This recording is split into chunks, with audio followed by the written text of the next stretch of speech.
Many of you have watched my videos that, kind of recapped the 7, 8 days, whatever it was there at Nationals. And you saw some of my problems, some of my, I guess you can call them triumphs. We'll just call them up and downs. And, I told everybody that I would do sort of a recap of, or at least maybe a few different videos on what went wrong, what went right, where can I really look to improve next year? And so first off, let me sort of back up for a second and tell you that, and I can't claim ownership for this theory. It comes from a good friend of mine that used to do triathlons all the time.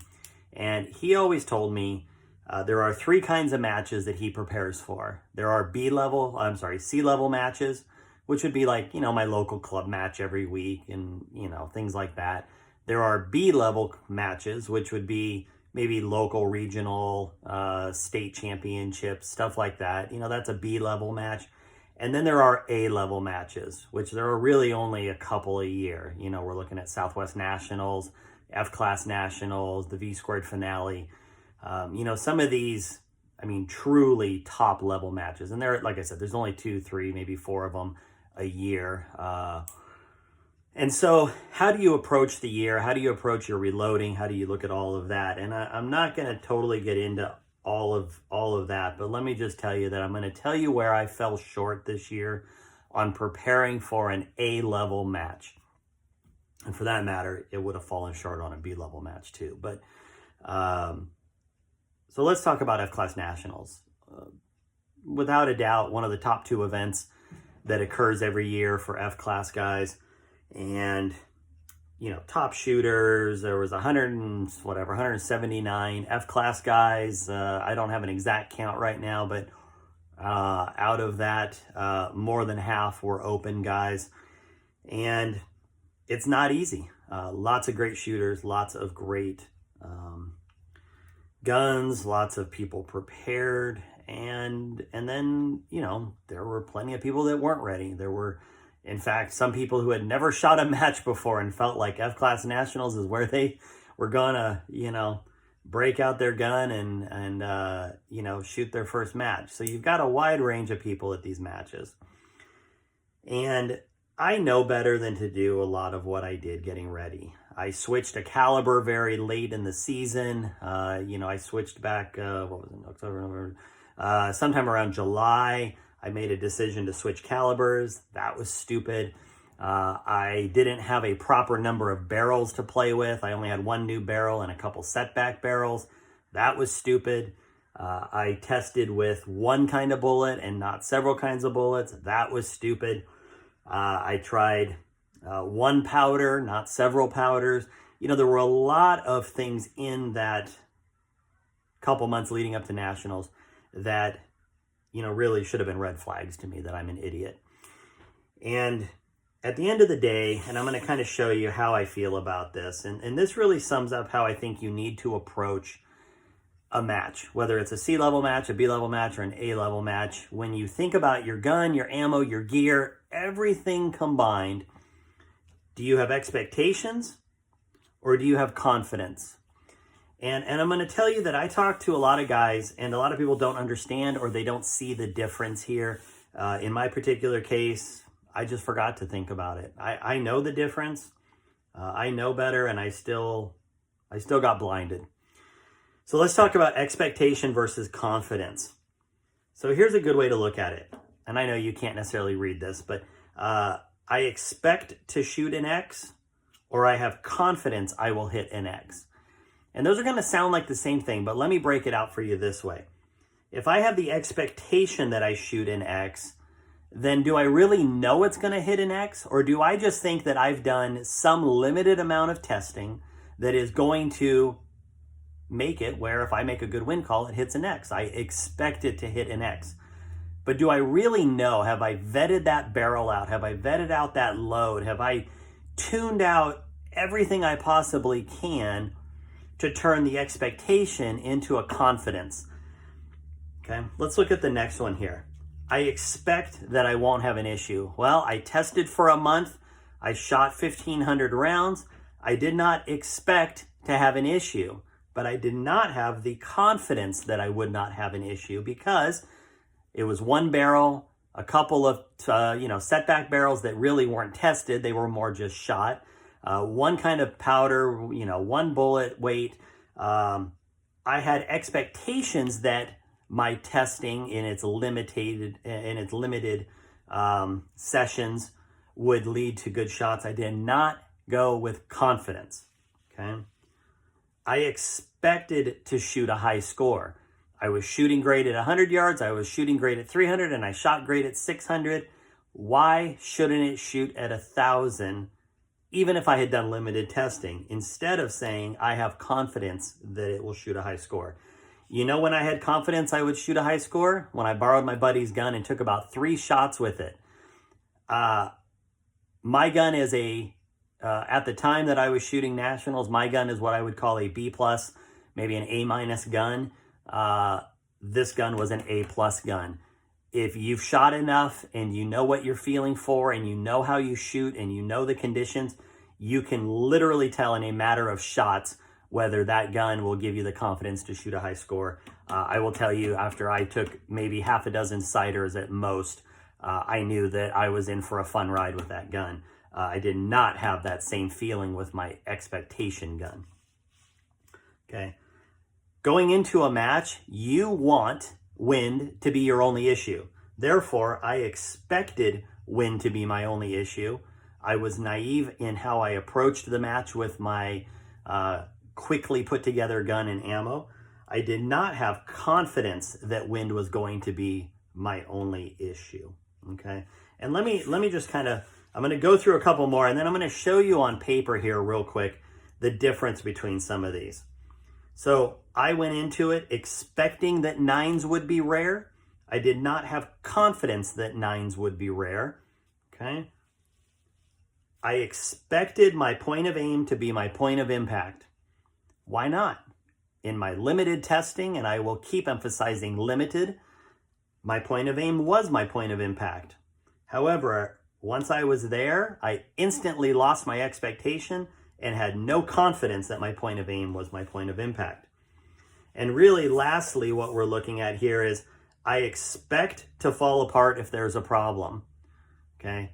That when you have a gun that is built on expectations, then you can expect to fall apart if there's a problem. Now, look, you might have a gun that you expect to do well and it performs well. But if you go in with this side of the equation with expectations only, then I promise you that if there is a problem, you can expect to fall apart.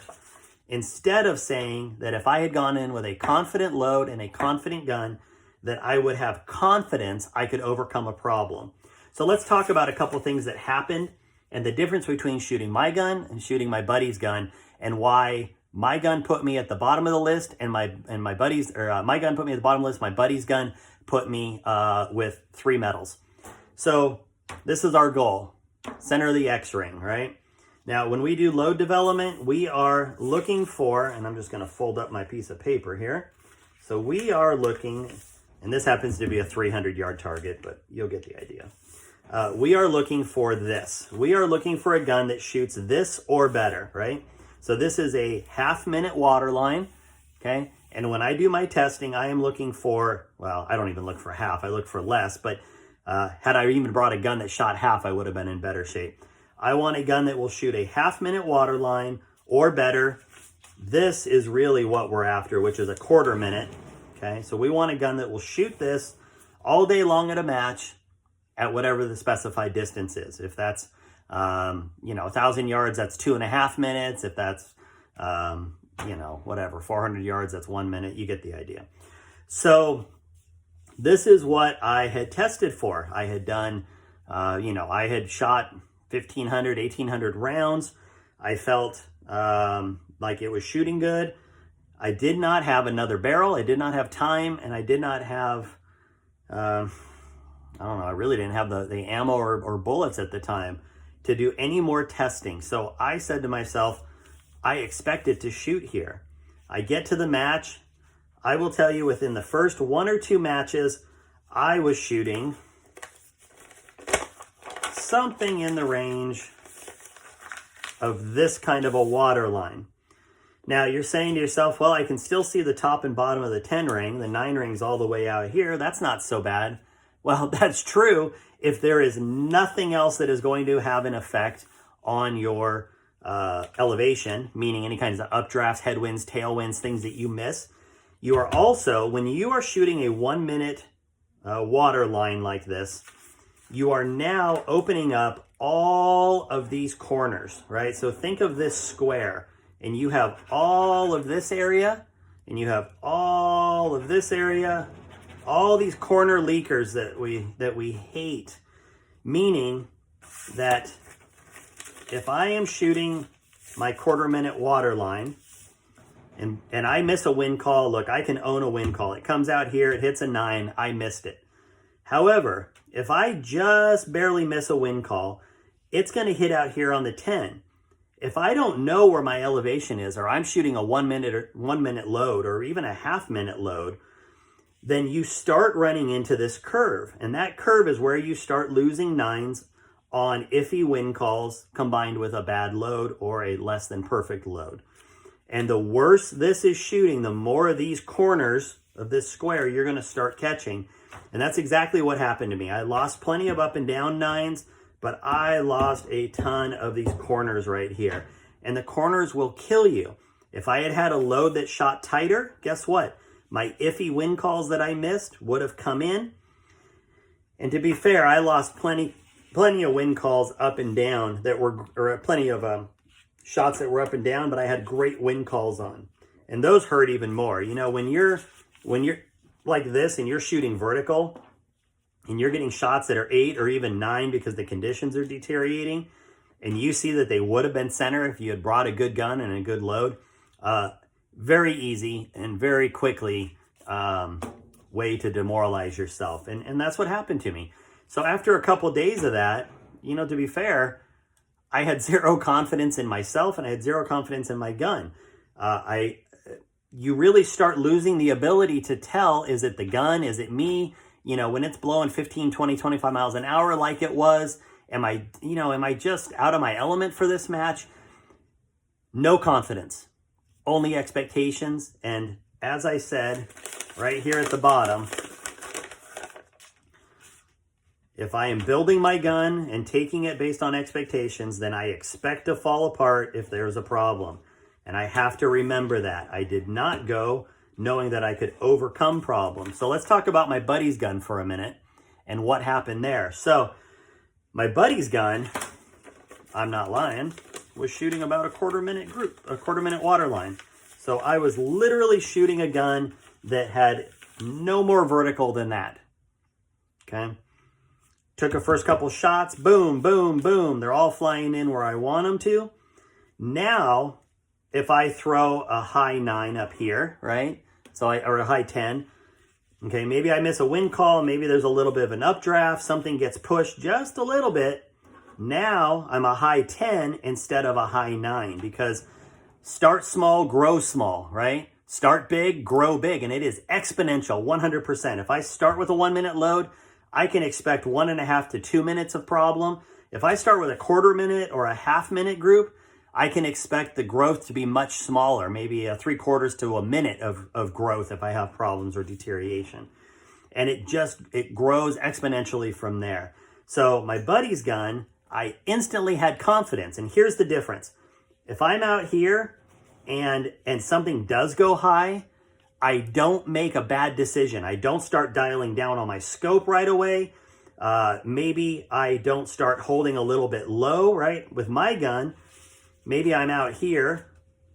I shoot, it goes high 9. Oh shoot, I must be off a little bit. Let me come down or let me dial down. And then it shoots great on the second one. Boom, I lose one out the bottom at a 9. Oh man, I had it right the first time. And now you start playing ping pong with your 10 ring. And that is a horrible position to be in.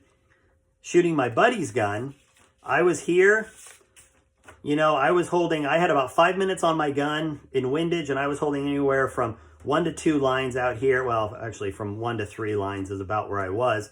And if I came out to maybe holding on the 10 line and it shot a high 10, guess what?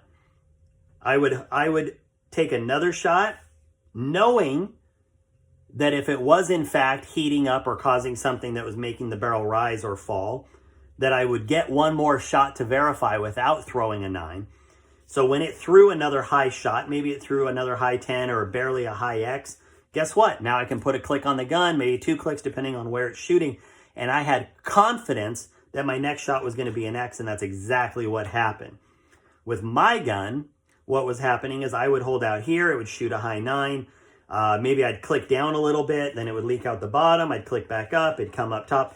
So now you're managing this and you're managing this, all while you're trying to read the wind, read the mirage, and do everything else that you shouldn't have to be worrying about.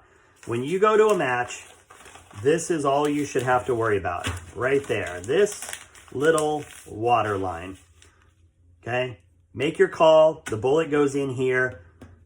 Make a bad call. Your bullet's going to go out left or right. Okay?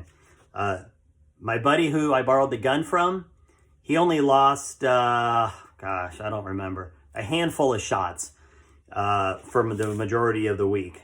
And every single one of them was out the sides. I think he lost, I want to say maybe one that was an unexplained corner high shot. And that's because his gun just shot so darn well that he only had to worry about making calls along the wind. Okay, so, just to kind of recap with you, think about this when you go to a match, okay? Do I expect my gun to shoot well, or do I have confidence that my gun will shoot well? And here's what's going to happen if I go to a match expecting or having confidence. And I promise you that this is universal. So think about it when you're developing your loads. Think about it when you're developing your guns. Think about it when you're proving out barrels, proving out guns, and proving out your ammo. Do you expect it to shoot well, or do you have confidence it will shoot well? You need to go to a match feeling confident, or you will end up exactly where I was, and you may not have a friend that lets you borrow a gun that lets you end the week on a high spot.